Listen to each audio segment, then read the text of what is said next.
जब मैं 7वीं 6वीं 7वीं का श्लोक है मैं पढ़ता था, मुझे पढ़ाया गया था, माता शत्रु पिता वैरी ये न वालो न पाठिता। जो माँ बाप अपने बच्चों को संस्कार नहीं देते, जो माँ बाप बच्चों को कुसंग से निकालकर सत्संग से नहीं जोड़ते, जो बच्चों को कामयाब नहीं बनाते, वह माँ बाप ही बच्चों के सबसे बड़े दुश्मन हैं। कहां थे आप जब बच्चे बिगड़ रहे थे? संस्कार क्यों नहीं दिया?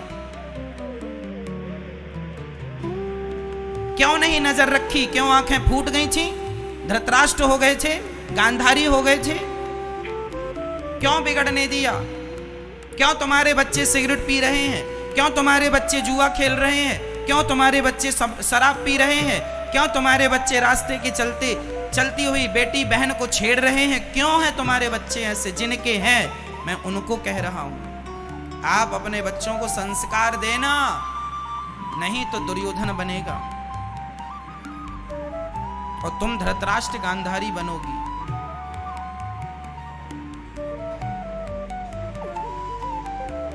जरूरत से ज्यादा कॉन्फिडेंस भी नहीं होना चाहिए कि मेरे बच्चे तो बहुत अच्छे हैं। नहीं महाराज, मेरे बच्चे तो गलती करेंगे नहीं। अच्छा है तुम्हारे बच्चे अच्छे हैं, गलती ना करें, फिर भी नजर रखने में बुराई ही क्या है? क्या बुराई है? आजकल तुम्हारे बच्चे इतने एडवांस हैं, कंबल के भीतर माँ को लगता बेटा सो गया, वो व्हाट्सएप चलाता है कंबल के भीतर। तुम्हें लगता बेटी सो गई और वो फेसबुक में लगी है बातें करने के लिए। तुम्हारे बच्चे तुमसे ज्यादा होशियार हैं साहब, अपने आप को ही होशियार ना समझना। ऐसे माँ बाप को हम गांधारी और धृतराष्ट्र कहते हैं।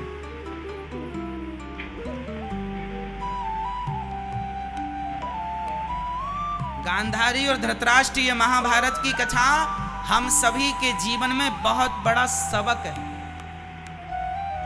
हम सभी के जीवन में सीखने के लिए क्या है हमारे लिए? सबक, शिक्षा।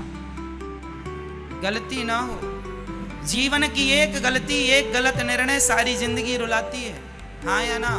आपने जीवन में एक गलत निर्णय ले लिया, सारी जिंदगी रोएंगे आप, और एक सही निर्णय ले लिया, सारी जिंदगी वह निर्णय आपको प्रसन्न रखेगा। निर्णय आपको लेना। महाभारत में कौरवों ने सारे गलत निर्णय लिए। पितामह भीष्म ये भी तो कह सकते थे मैं युद्ध नहीं करूंगा।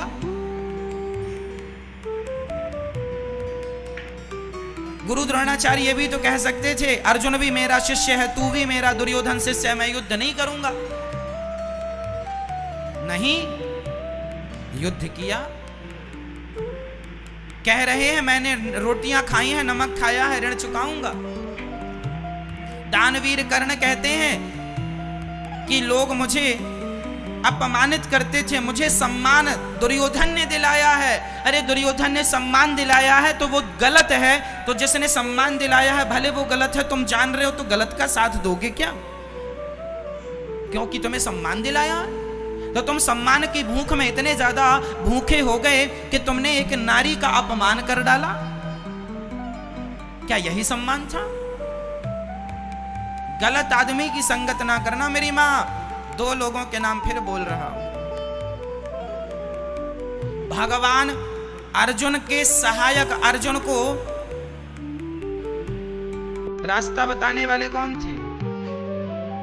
अर्जुन के सलाहकार कौन थे? भगवान कृष्ण। और दुर्योधन के सलाहकार कौन थे? बोलो। मामा शकुनी। हाँ जी, जीवन में ये बात बहुत महत्व रखती है कि आपका सलाहकार कौन है। यदि सलाहकार कृष्ण है तब तो आपकी जय जयकार है, और सलाहकार यदि शकुनी है सत्यानाश होगा। इसलिए शकुनी जैसे लोगों से बच के रहना।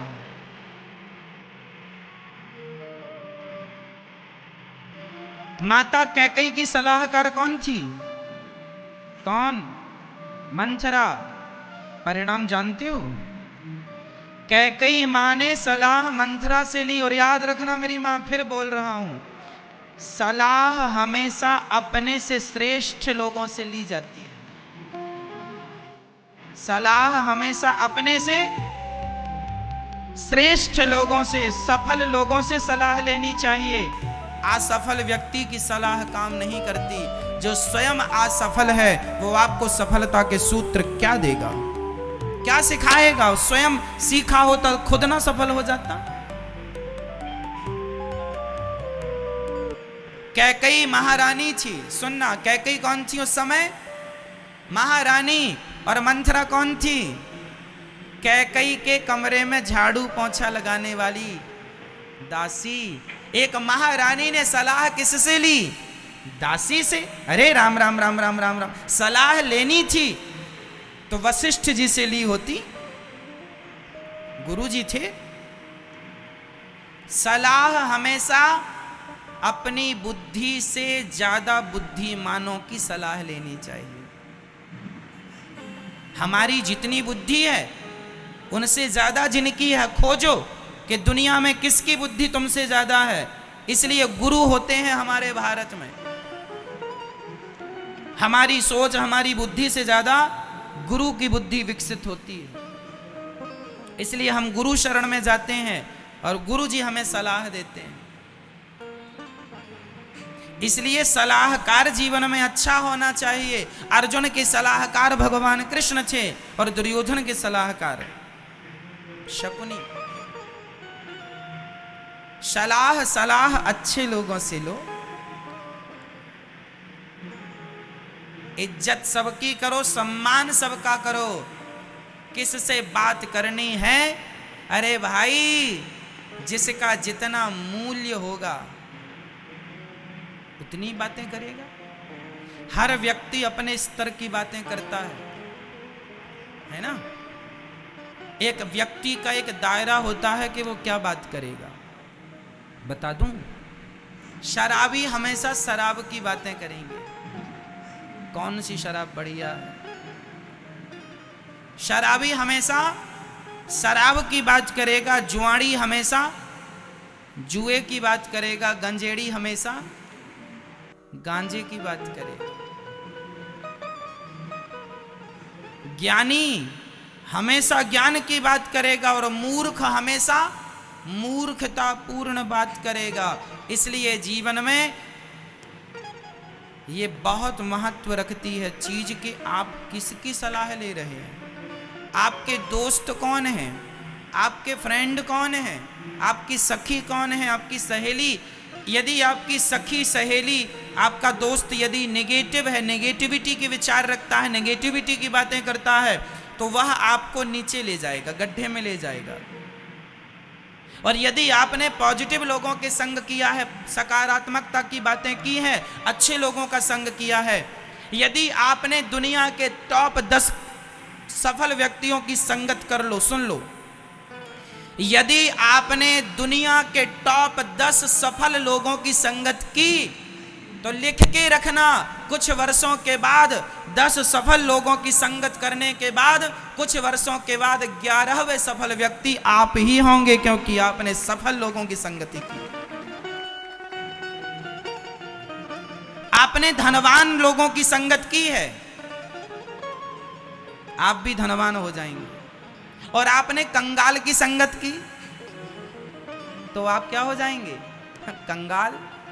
जैसी संगत वैसी रंगत। इसलिए संगत अच्छी हो। समझ रही हो मेरी मां?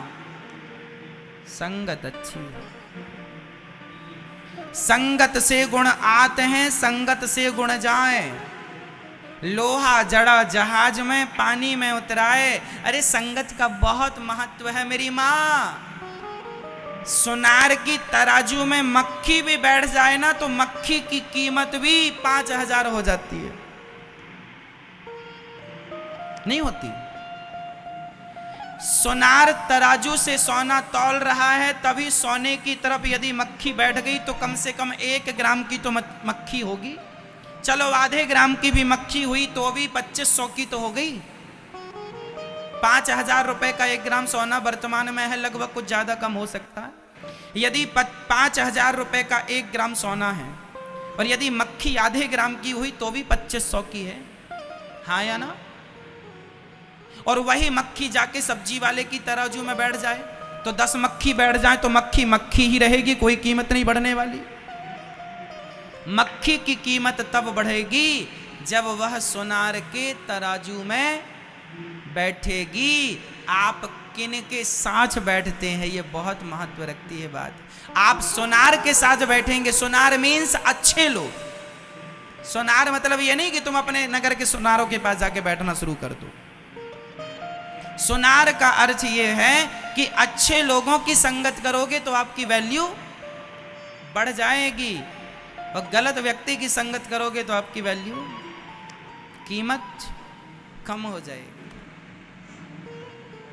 संगत, एक लोहा भी नाव की संगत कर लेता है ना, नाव से जुड़ जाता है तो वो लोहा डूबता, तो देखो अकेला लोहा डूब जाता है, पर नाव में जड़ दिया जाए तो डूबता नहीं है। जो लोहा डूबता था वही नाव से जुड़ने के बाद खुद तो पार हो रहा है, औरों को भी पार लगा रहा है। संगत ही तो है, लोहा भी नाव की संगत करके खुद पार लगा कर औरों को पार लगा देता है, और वही नाव की संगत से हट जाए तो पानी में डूब जाता है। आप भी जिस दिन अच्छे लोगों की संगत कर लोगे भव सागर से पार लग जाओगे। इसलिए सत्संग किया करो।